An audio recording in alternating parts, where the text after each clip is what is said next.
Thank you very much. Ladies and gentlemen, from Detroit, here is Mr. Robert Downey.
I wonder if I could get a couple of volunteers up from the audience. How about the gentleman right over there in the... Yes, please, would you come up? And let me see. The gentleman right down here, would you come right up? This is sneaky thing with the... Would you stand over on this side of me, please? Sneaky thing with a pair of shears and a length of rope. I would like someone in the audience to examine the rope to make sure there are no mirrors, trapdoors, or secret panels. Gentleman right down there, you don't have to get up, just examine the rope. While he's examining that one, I shall do the trick with this one. It saves time. This rope has... May I have the shears for a second? This rope has two ends. 1, 2. We cut off one end. Now this rope only has one end. We cut off that end. Now this rope doesn't have any ends at all. We now cut the rope in the center, which is somewhere near the middle. Now this rope has sacrificed its middle for 4 ends, 2 on each. Unfortunately, however, the rope is not even. And I wouldn't want to do a crooked trick, so would you just clip the rope at the bottom and make it even, please? That's very good. Okay, now what I would like you to do is move in a little bit...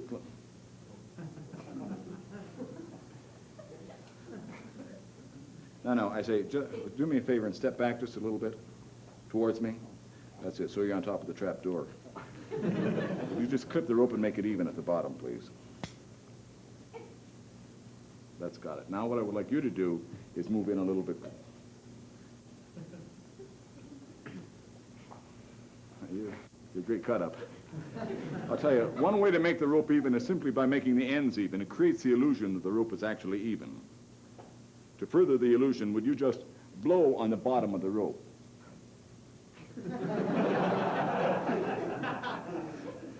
And we find that the rope is restored. Now, to further that illusion, I shall cut the rope. Can I have the shears, please? However, I shall do it the fancy way.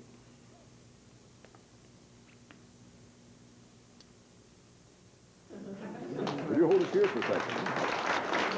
Now, to complicate matters, we'll cut the rope one more time. Would you just whack right through there? Ah, very good. Now, seriously, I would like everybody to keep their eyes on the freshly cut ends of the rope, because I intend to restore the rope right before your eyes. Do not let the freshly cut ends of the rope leave your sight for 1 second.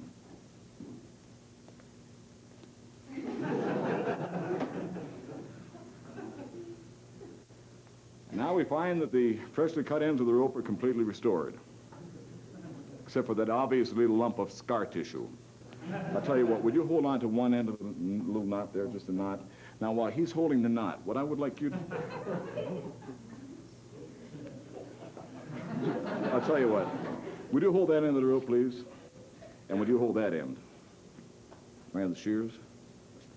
I shall hold the knot. At the count of 3, the knot will disappear. 1, 2, 3.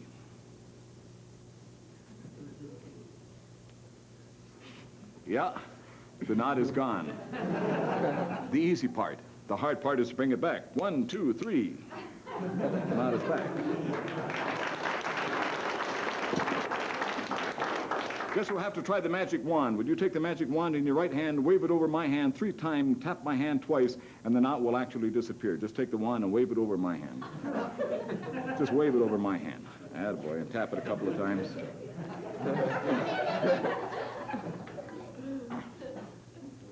Would you just blow on the wand? Very good. Now we tap the hand and we find that the knot actually has... Well, I guess we'll have to try the mustard bottle. Tap the mustard.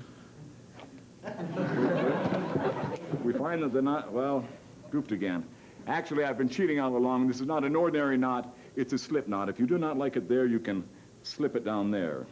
If you don't like it there, you can slip it down there. If you don't like it there, you can slip it right off the rope. I've reached the end of my rope, and I've reached the end of that particular routine. How about a round of applause for a couple of birds with the floor? Thank you very much. Let me get them sit down. Before I leave you, many times people ask me if I ever make a mistake or goof, or if my tricks ever go wrong, and the answer to that is, indeed they do. Like the time I was riding on a bus, and there was a little boy sitting in front of me wearing a little red cap who insisted on leaning his head out the bus window, even though his mother had repeatedly told him not to. So I thought to myself, well, this is where I'm going to teach this little guy a lesson.